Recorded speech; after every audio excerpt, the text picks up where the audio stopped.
So this is my video for the combined gas law.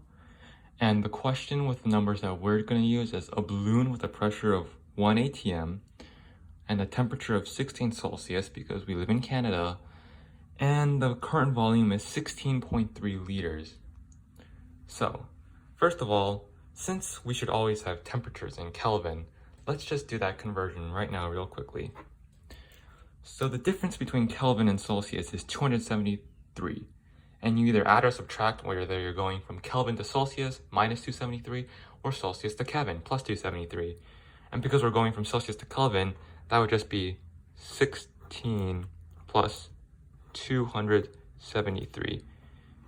And if you add that up, that equals 289 Kelvin.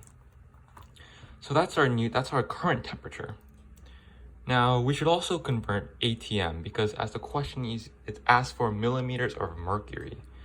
Now, this first conversion will be rather easy because 1 ATM, as you can see here, it says 1 ATM just equals 760 millimeters of mercury. So we're just going to keep that for now. And balloon volume.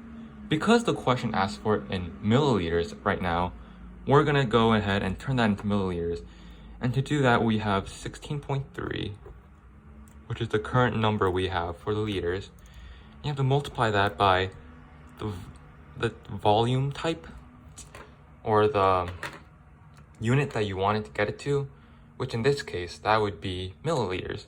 And because there's 1,000 milliliters in a liter, we put 1,000 up here. Oh, and don't forget to label this as liters, 16.3 liters. 1,000 milliliters up here. And because there's 1,000 milliliters in a liter, we put 1 liter down here.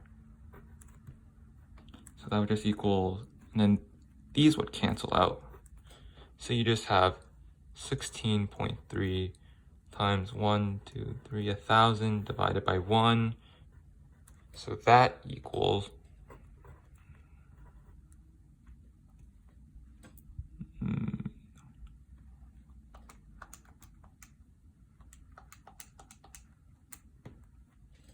just making sure I did it correctly.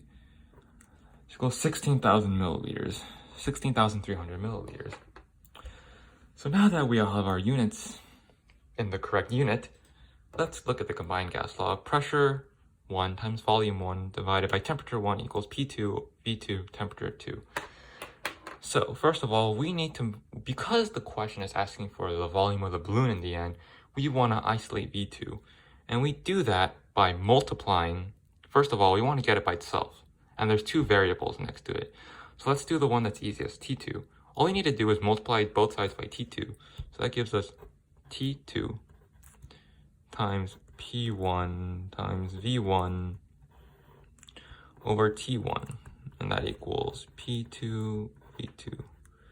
Now, because we have one other, oh, let me move the camera, hold on.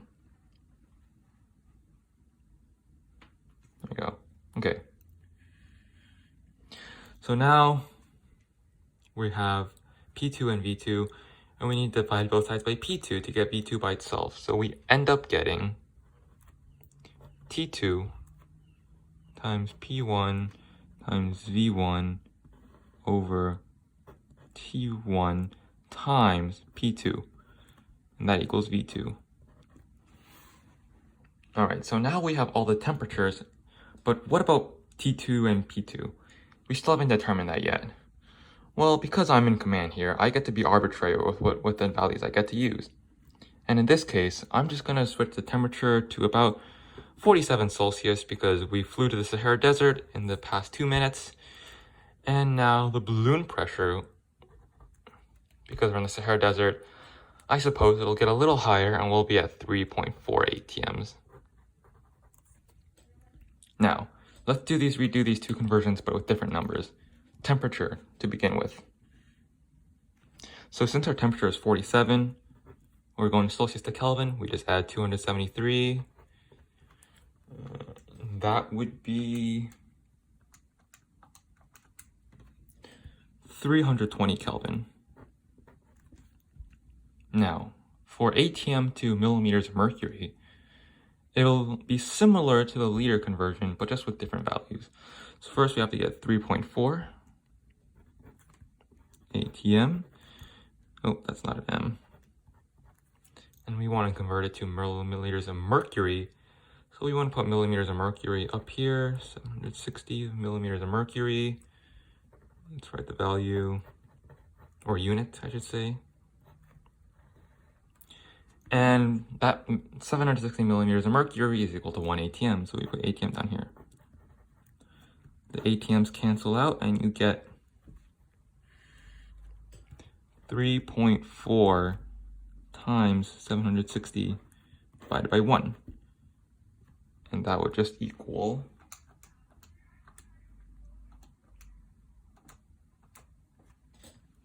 2,584 millimeters of mercury. Let's see if we can squeeze it in.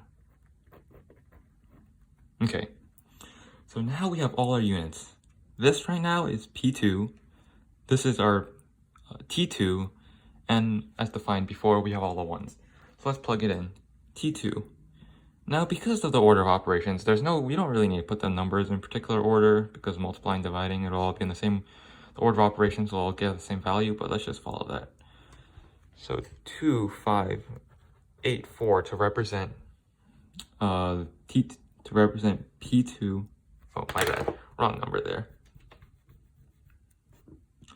So now we want to start with T2, which is 320 Kelvin, multiplied by P1. And our first pressure was over here at 1 ATM, so that must be 760 millimeters of mercury.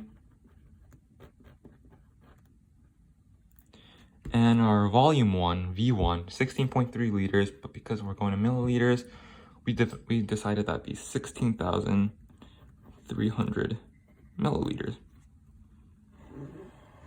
All divided by our last number, our last two numbers, which is temperature 1. And temperature 1, as you can see here, was 16 plus 273. That got us 289 K. Multiplied by our second pressure, which as you can see here is 2,584.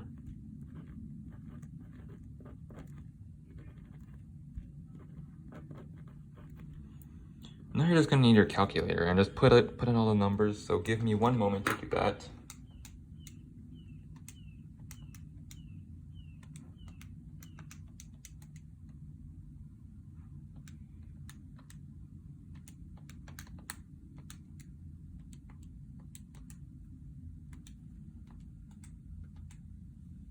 Okay, so I'm not going to write out these two numbers because it's about 10 digits long, but once you plug in all this in, the two numbers you'll get, and you divide it, you'll get 5,300 and 308.37.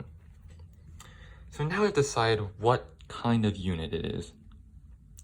Well, first of all, because we have Kelvin on top, Kelvin on bottom, Kelvin crosses out, millimeters of mercury on top, millimeters of mercury on bottom, that crosses out. So that leaves us with millimeters. But last but not least, the question asks for liters. And as long as we do the reverse conversion of this one, we can get the amount of liters. So we get 5,308.37. Then you multiply that by the unit you want to go to, which is milliliters. So then you have, liters. So you have 1 liter. Oh, don't forget to label it. 1 liter for 1,000 milliliters. These cancel out, and you get 5,308.37 divided by 1,000 in liters.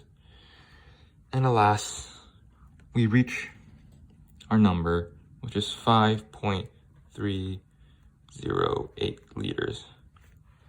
Sorry if that was a little bit long, but that's how I do it. Thank you.